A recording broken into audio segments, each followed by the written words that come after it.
Oke, Assalamualaikum warahmatullahi wabarakatuh.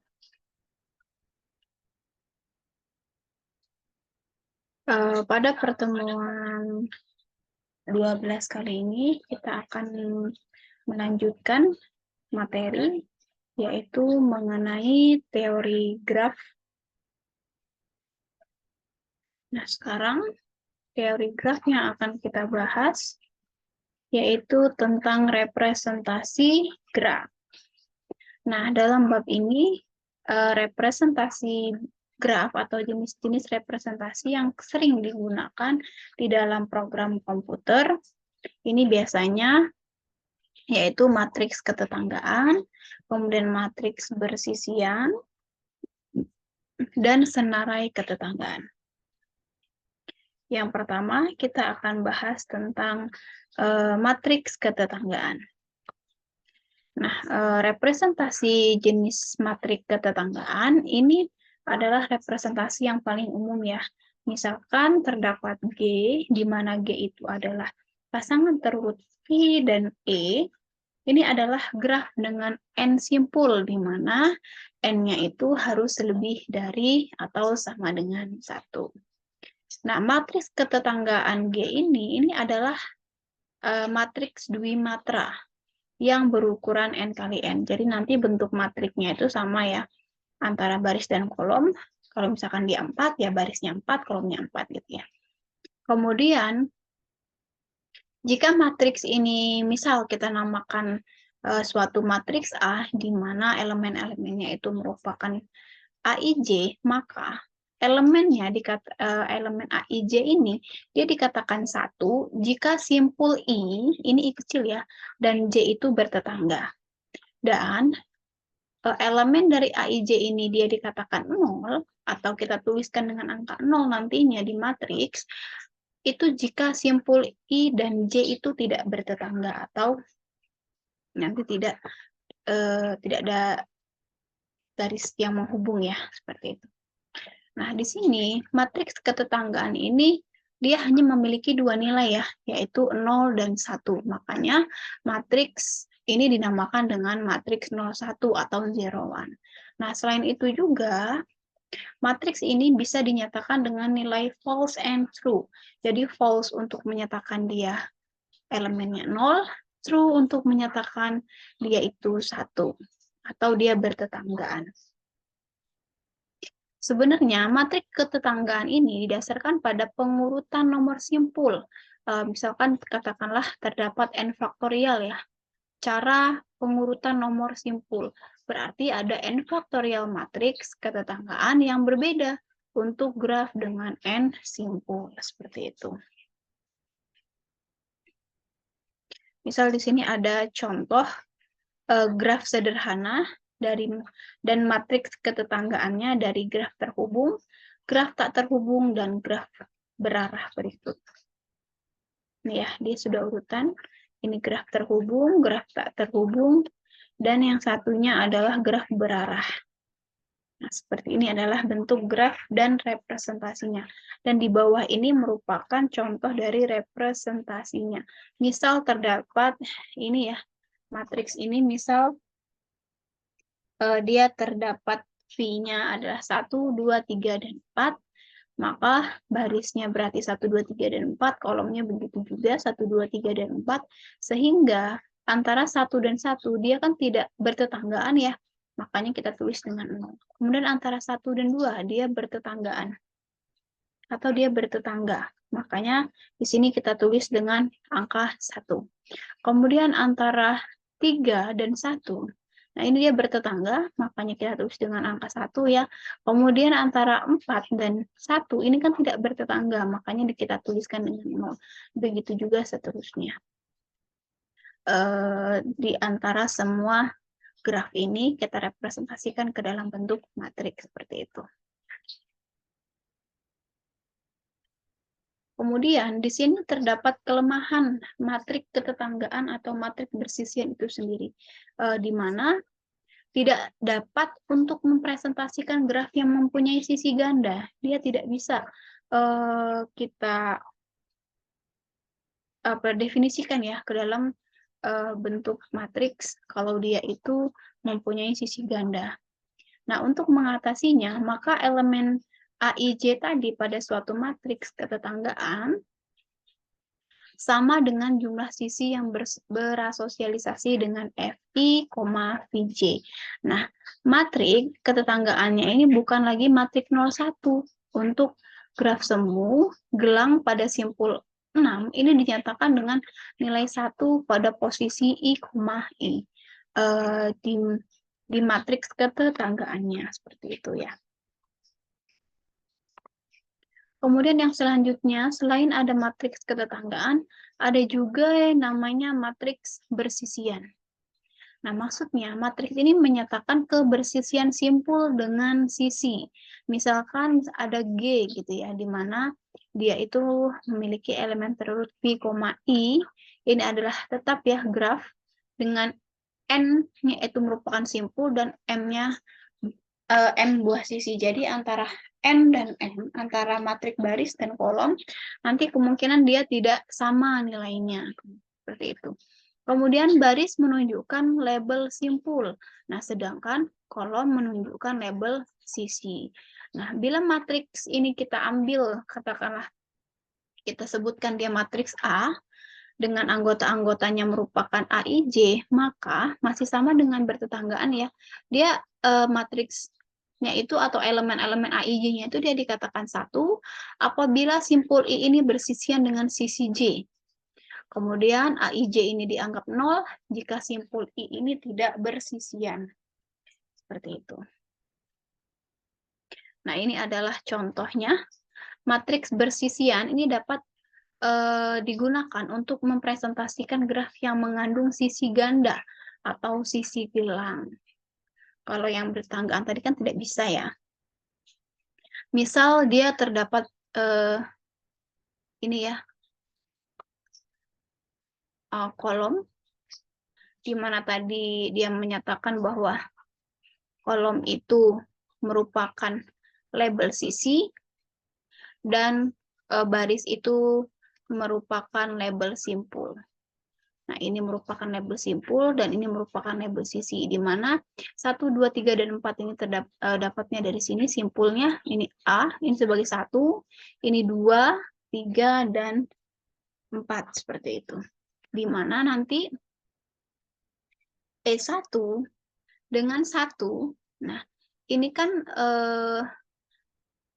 bersisian ya, makanya di sini kita tulis 1. Antara E2 dengan 1, nah, ini kan masih bersisian, makanya kita tulis di sini, kita definisikan sebagai 1. Kemudian di sini ada E3, dia tidak bersisian dengan 1. Seperti itu. Makanya di sini kita tuliskan 0. Kemudian di sini E4, ini bersisian dengan 1 ya, sehingga kita tuliskan dengan 1. Kemudian ada E5. E5 ini tidak bersisian dengan 1, makanya kita tulis dia dengan definisi 0. Atau kita representasikan dia dengan angka 0 seperti itu. Begitu juga seterusnya sampai dia antara E6 dengan 4, E6 ya, E5 sorry, antara E5 dengan 4 dengan 4 ya, 1, 2, 3, 4 ini kan dia bersisian nih dengan D ya atau dengan 4 ini. Makanya di sini kita tulis representasinya adalah 1 seperti itu.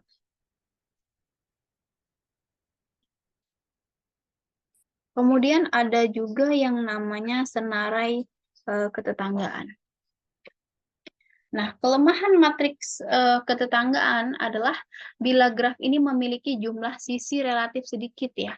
Matriksnya bersifat jarang atau sparse, yaitu dia lebih banyak mengandung elemen 0. Nah, sedangkan elemen yang bukan 0 itu hanya sedikit gitu. Nah, sehingga jika ditinjau dari teknis implementasi kebutuhan ruang memori pada komputer itu sangat boros. Karena komputer menyimpan elemen 0 yang tidak kita perlukan seperti itu. Nah, untuk mengatasinya kita akan menggunakan representasi yang ketiga, yaitu senarai ketetanggaan seperti itu. Nah, senarai ketetanggaan Ini mengasumsikan simpul-simpul yang bertetangga dengan setiap simpul di dalam graf. Nah, berdasarkan graf contoh representasi yang pertama, ini kita buat senarai ketetanggaannya. Nah, ini ya. Ini representasi. Tadi contohnya mana ya? Contoh yang pertama. Nah, ini ya. Nah, ini kita akan buat dia simpul tetangganya. Misalkan ini graf yang pertama ini, misal simpul satu, ini kan sebagai simpul satu ya. Simpul satu ini dia bertetangga atau simpul tetangganya itu adalah 2 dan 3. Kemudian untuk yang kedua, yang simpul 2 ini dia bertetangga atau simpul tetangganya itu adalah 1, 3, dan 4. Kemudian 3 ini simpul tetangganya adalah 1, 2, dan 4. Kemudian kalau misalkan 4, simpul tetangganya itu adalah 2 dan 3. Seperti itu. Jadi nanti kita bisa bikin dia tabel ya. Kemudian yang contoh yang graf yang kedua misalkan. Untuk simpul pertama, simpul tetangganya adalah 2 dan 3. Seperti itu. Kemudian untuk simpul yang kedua, ini simpul tetangganya adalah 1 dan 3, seperti itu. Kemudian untuk simpul 3, simpul tetangganya adalah 1, 2, dan 4. Tapi 5 tidak ya, tidak atau bukan merupakan simpul tetangga karena dia tidak ada E-nya di sini. Kemudian yang keempat. Nah, ini simpul 4. Simpul 4 ini dia bertetangga dengan 3 dan hanya 3 kebetulan ya. Simpul 4 ini dia bertetangga dengan 3 saja. Tapi dengan 2 tidak, karena di sini dia tidak ada garis E atau tidak ada garis sisinya ya. Kemudian yang kelima. Nah, ini 5 ini dia ngikut ke graf yang ini ya. 5 ini, simpul 5 ini dia tidak memiliki simpul tetangga, karena di sini dia tidak memiliki garis penghubung ya, seperti itu. Nah, ini merupakan senarai ketetanggaan. Nah, ini yang sudah dibuat tabel ya, seperti itu. Yang sudah saya jelaskan barusan. Kemudian ada yang namanya graf isomorfik. Graf isomorfik ini merupakan dua buah graf ya yang sama, tetapi secara geometri dia berbeda. Seperti itu. Nah, ini merupakan contohnya.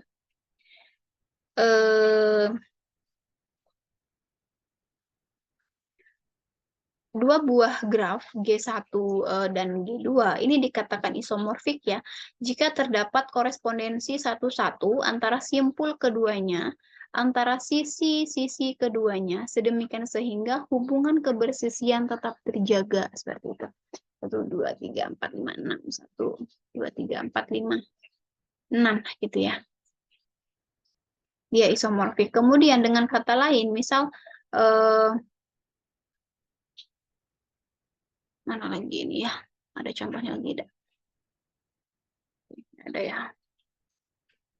Seperti itu. Nah, dua buah graf isomorfik atau dua buah graf yang isomorfik ini adalah graf yang sama, kecuali penamaannya ya, yang simpul dan sisinya saja yang berbeda. Ini benar karena sebuah graf dapat digambarkan dalam banyak cara. Nah, jadi ini dia simpulnya sama, tapi dalam artian dia bentuknya aja yang berbeda. Tapi sebetulnya dia sama seperti itu.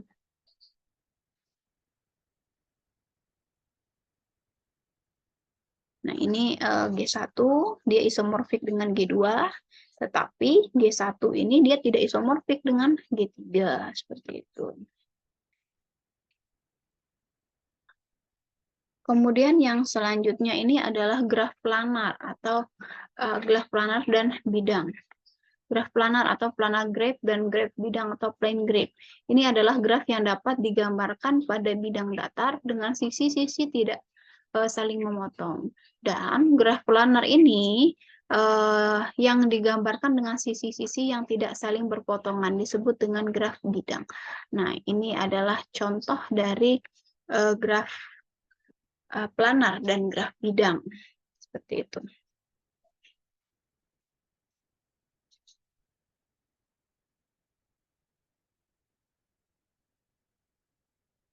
Jadi seperti itu ya. Kemudian di sini ada rumus Euler dan graf dual seperti itu.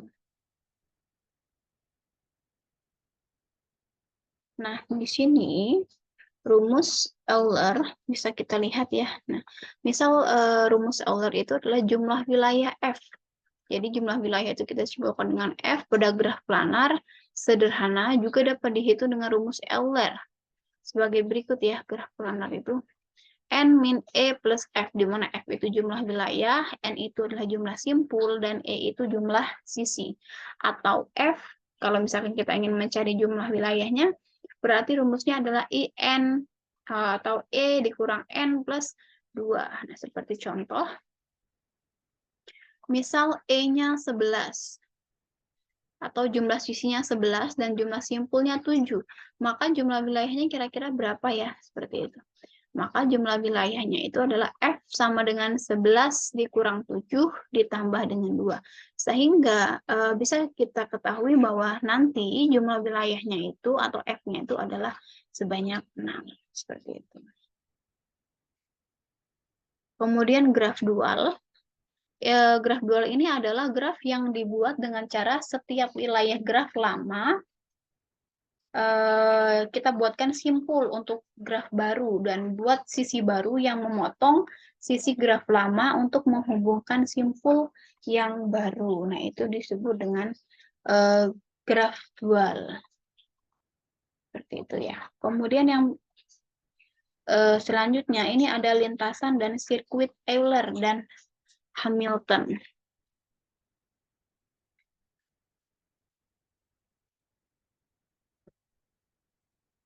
Nah, di sini lintasan Euler ini adalah lintasan yang melalui masing-masing sisi di dalam graf tepat satu kali. Nah, kemudian sirkuit Euler itu sendiri adalah suatu lintasan Euler yang kembali ke simpul awal, membentuk lintasan tertutup. Dengan kata lain, sirkuit Euler ini adalah sirkuit yang melewati masing-masing sisi tepat satu kali. Seperti itu. Kemudian, graf yang mempunyai sirkuit Euler ini disebut dengan graf Euler, sedangkan graf yang mempunyai lintasan Euler disebut dengan graf semi-Euler. Nah, di sini kita bisa saya perlihatkan contohnya ya. Ini coba kita cek halaman. Saya kasih contohnya di sini ada di PPT ini di halaman berapa? 86.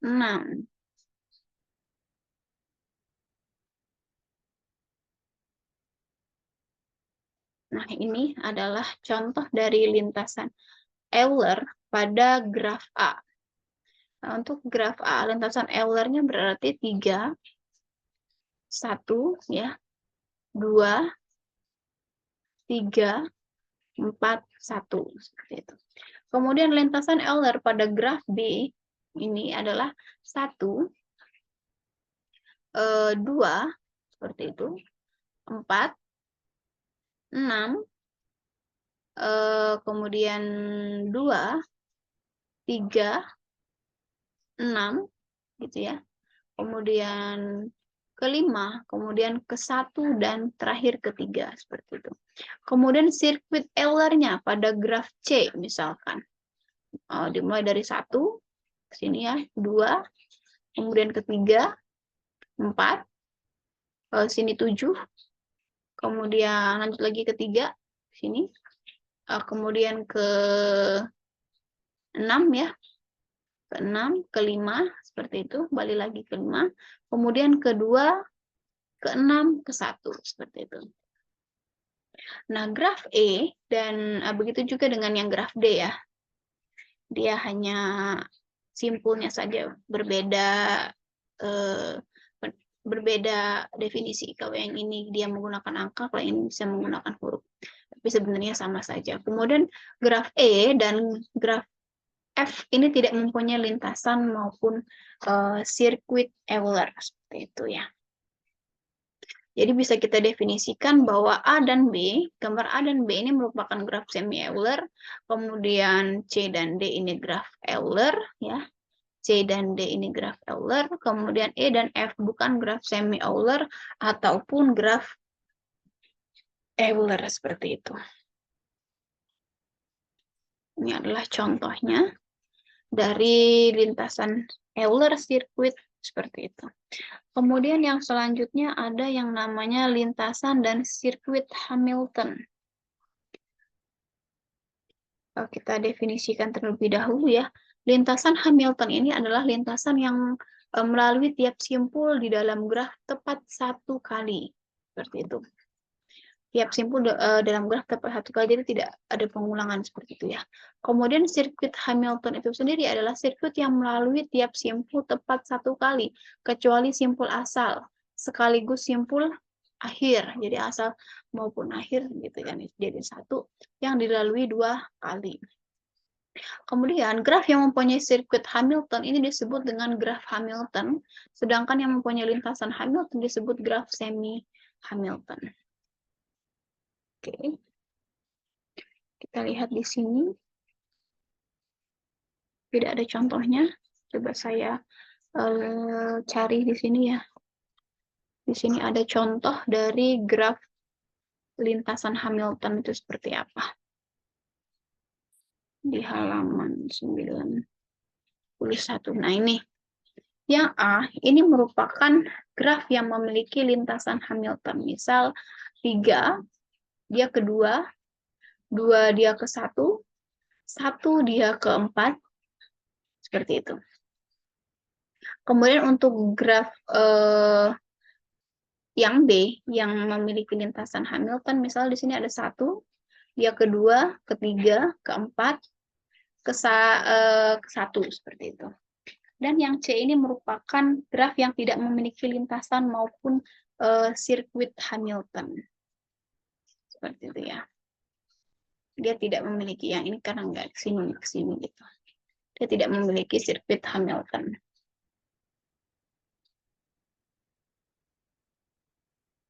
Nah, ini adalah dodecahedron Hamilton, yang B ini merupakan graf yang mengandung sirkuit Hamilton. Dia bentuknya seperti ini. Kemudian aplikasi graf. Sebetulnya terdapat banyak aplikasi graf yang bisa kita gunakan sebagai alat untuk mempresentasikan atau memodelkan suatu persoalan ya. Nah, berdasarkan graf yang dibentuk, barulah persoalan itu dapat kita selesaikan. Beberapa aplikasi yang berkaitan dengan lintasan atau sirkuit di dalam graf, diantaranya yaitu misalkan jika kita ingin menentukan lintasan terpendek atau short path ya, kemudian persoalan pedagang keliling misalkan, kemudian persoalan tukang pos seperti itu.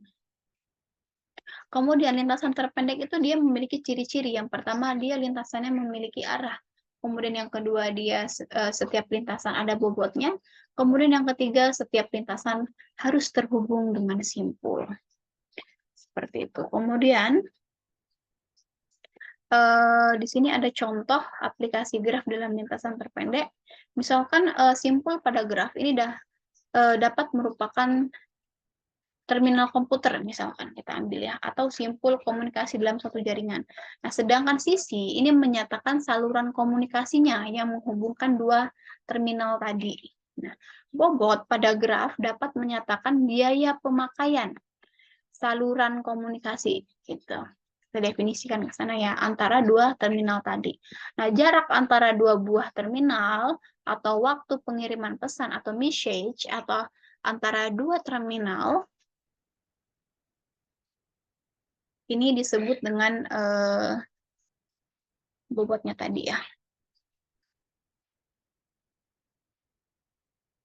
Kemudian persoalan lintasan terpendek di sini maksudnya adalah menentukan jalur komunikasi terpendek antara dua buah terminal komputer seperti itu. Kemudian lintasan terpendek akan menghemat waktu mengirim pesan dan biaya komunikasi, seperti itu. Nah, ini adalah contoh atau latihan yang nanti bisa dikerjakan ya, graf lintasan terpendek. Jadi nanti kalian coba silahkan utak-atik sendiri, coba kalian coba sendiri ya, coba kalian cari nanti lintasan terpendeknya itu yang mana, seperti itu.